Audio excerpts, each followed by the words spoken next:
सर्वांना नमस्कार. आज आपण शालेय सखी सावित्री समिती सभा माहे ऑगस्ट 2026 या विषयीची माहिती आपण आजच्या व्हिडिओमध्ये घेणार आहोत. तत्पूर्वी जर आपण चॅनलवर नवीन असाल तर ऍक्टिव्ह गुरुजी या चॅनलला सबस्क्राईब करून ठेवा, जेणेकरून असे नवीन व्हिडिओ आपल्याला या चॅनलवर पाहायला मिळतील.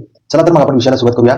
दिनांक या दिवशी रोजी शाळेचे नाव अध्यक्ष यांच्या अध्यक्षतेखाली सखी सावित्री समितीची सभा घेण्यात आली. सदर सभेसाठी पालक सदस्य व शाळेचे मुख्याध्यापक उपस्थित होते. विषय नंबर 1, मागील सभेचे इतिवृत्त वाचन करणे.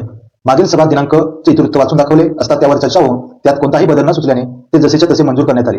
असा ठराव सर्वांमध्ये मंजूर करण्यात आला. हा विषय नंबर 1. त्यानंतर विषय नंबर 2, बाल सुरक्षा तक्रार पेटीची तपासणी करणे. याची माहिती खालीलप्रमाणे. समिती सदस्याच्या उपस्थित शाळेची तक्रार सूचना पेटी उघडण्यात आली. प्राप्त सूचनांची नोंद घेऊन त्यावर आवश्यक ती कारवाई करण्याचे सर्वांमध्ये ठरले. विद्यार्थिनींना त्यांच्या अडचणी किंवा तक्रारी भीतीविषयक मांडता याव्यात म्हणून दरमहा तक्रार पेटी उघडून त्यातील अर्जाचे वेळेत निवारण करणे अनिवार्य आहे. असा ठराव सर्वांमध्ये मंजूर करण्यात आला. अशा पद्धतीने हा विषय नंबर 2. त्यानंतर विषय नंबर 3, पावसाळी आरोग्य स्वच्छता व वैयक्तिक आरोग्य मार्गदर्शन. ऑगस्ट महिन्यातील पावसाळी वातावरणामुळे उद्भवणारे आजार आणि वैयक्तिक स्वच्छता यावर लक्ष केंद्रित करून विद्यार्थिनींसाठी आरोग्य व सॅनिटरी नॅपकिनची सुरक्षित वापराबाबत मार्गदर्शन सत्र आयोजित करण्याचा ठराव संमत झाला. पावसाळ्यात संसर्गजन्य आजार पसरण्याची शक्यता जास्त असते. विद्यार्थिनींचे आरोग्य सुरक्षित राहावे आणि स्वच्छतेच्या चांगल्या सवयी लागाव्यात या उद्देशाने हे सत्र आयोजित केले जाईल असे सर्वांमध्ये ठरवण्यात आले. असा हा विषय नंबर 3 असणार आहे. यानंतर विषय नंबर 4 असणार आहे गुड टच बॅड टच प्रबोधन करणे. याची माहिती खालीलप्रमाणे. ग्रामीण भागातील किंवा प्राथमिक शाळेतील मुलींना सुरक्षिततेचे धडे देणे अत्यंत गरजेचे असते. प्राथमिक स्तरावरील मुलींना त्यांच्या शरीराची सुरक्षितता कशी राखायची आणि असुरक्षित वाटल्यास कोणाकडे तक्रार करायची याचे मार्गदर्शन करणे या विषयीचा हा विषय नंबर 4 असणार आहे. यानंतर विषय नंबर 5 असणार आहे 15 ऑगस्ट स्वातंत्र्य दिन निमित्त विशेष उपक्रमाचे नियोजन करणे.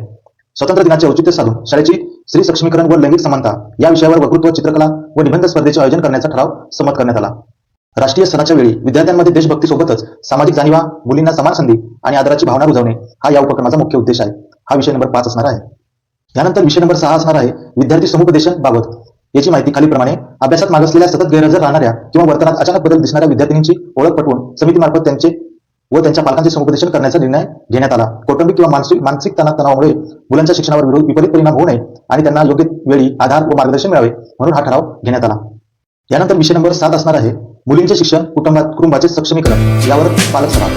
ऑगस्ट महिन्यात पालकांशी संवाद साधण्याचे नियोजन करणे, मुलींच्या शिक्षणाचे महत्त्व, बालविवाह प्रतिबंध आणि त्यांना उच्च शिक्षणासाठी प्रोत्साहित करणे या विषयावर पालकांचे प्रबोधन करणे या विषयीची माहिती या विषय नंबर 7 मध्ये देण्यात आली आहे.